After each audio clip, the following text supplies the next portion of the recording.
Hi, my name's David Perez. I live in Washington, D.C. I'm originally from Torrance, California. I work right now at the League of United Latin American Citizens as the Director of Development. I also volunteer as the President of the Latino GLBT History Project. I identify as gay and Mexican American.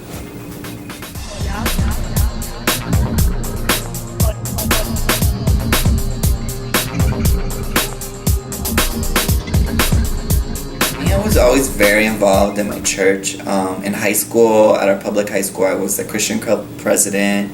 I was a leader in our church youth group. And I went to Biola University, which is an evangelical university, and homosexuality, being gay, is definitely not allowed in the contract you sign.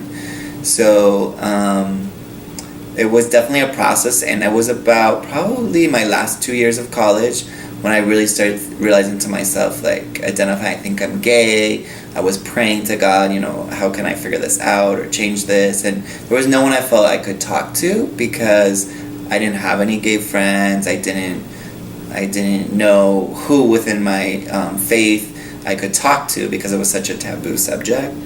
So then it really wasn't until I moved to Washington, D.C., kind of far away from California.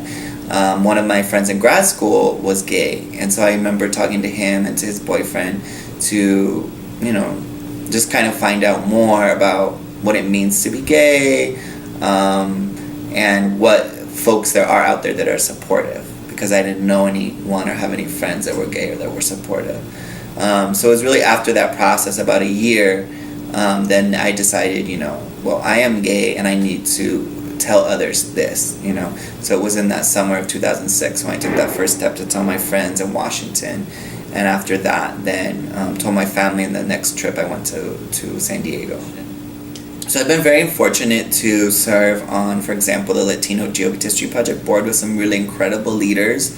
Some of my co-leaders, Esther Hidalgo, our vice president, Macy Fuentes. These are Jorge Soto. These are really incredible folks, and what I really love, I think, something we have in common in our generation of leadership is looking really at common ground and building a community support. So, for example, whenever we try to work on a project, an exhibit, I know our vice president is very clear she doesn't want to be part of the exhibit if she's chairing the exhibit. So, the work we're doing is not about us, but it's about providing a public good for the community, something we can give back to empower others. We really try to also build an infrastructure because we know it's temporary, that we'll be in this position for a moment of the long term. So we want to build an infrastructure that can always be passed on to future leaders. So those are some values I think we hold really core of, just providing that support for the community and giving back to others. In terms of the leadership and the folks I work with, we really just try to value building coalitions, supporting each other, and creating, a great space where others can thrive, and always in mind that you'll be passing this torch on to someone else at the next time. And I love this view of leadership that someone told me, thinking of a circle in different circles, and people will step in and out in different roles at different times. So it's not that someone is a leader or isn't a leader, but at different times we're all going to step in and out of different spaces. So I really like that description of leadership. I've been very blessed to be part of the LULAC organization. I love the mission around Latino civil rights issues, and I've been very fortunate that the leadership here at LULAC, the executive director Brent Wilkes, our current president Margaret Moran, and our immediate past president Rosa Rosales have been very supportive of LGBT rights within that civil rights agenda. Our LULAC members started in 2006 the first LGBT council, and that was founded by LULAC members in Dallas, Texas, such as Jesse Garcia, Ray De Los Santos, and since then it's really grown into a movement throughout LULAC to have different LGBT councils or allied councils.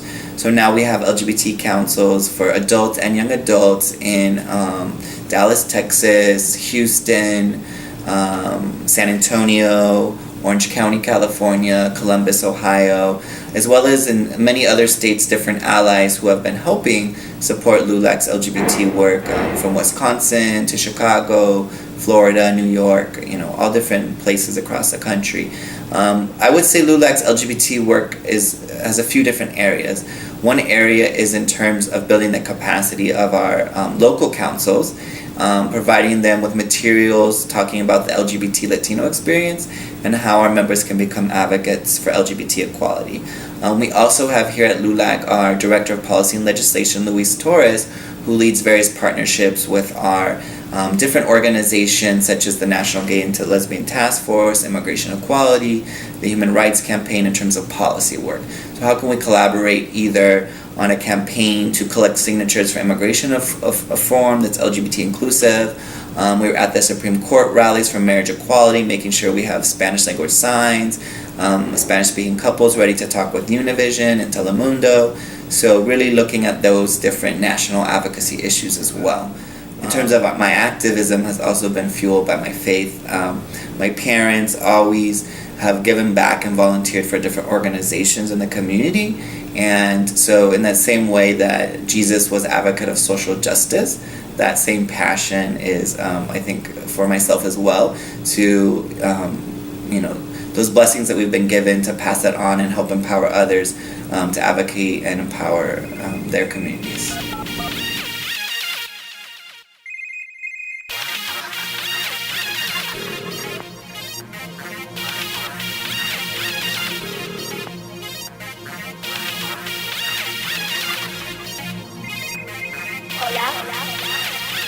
Hola. Hola.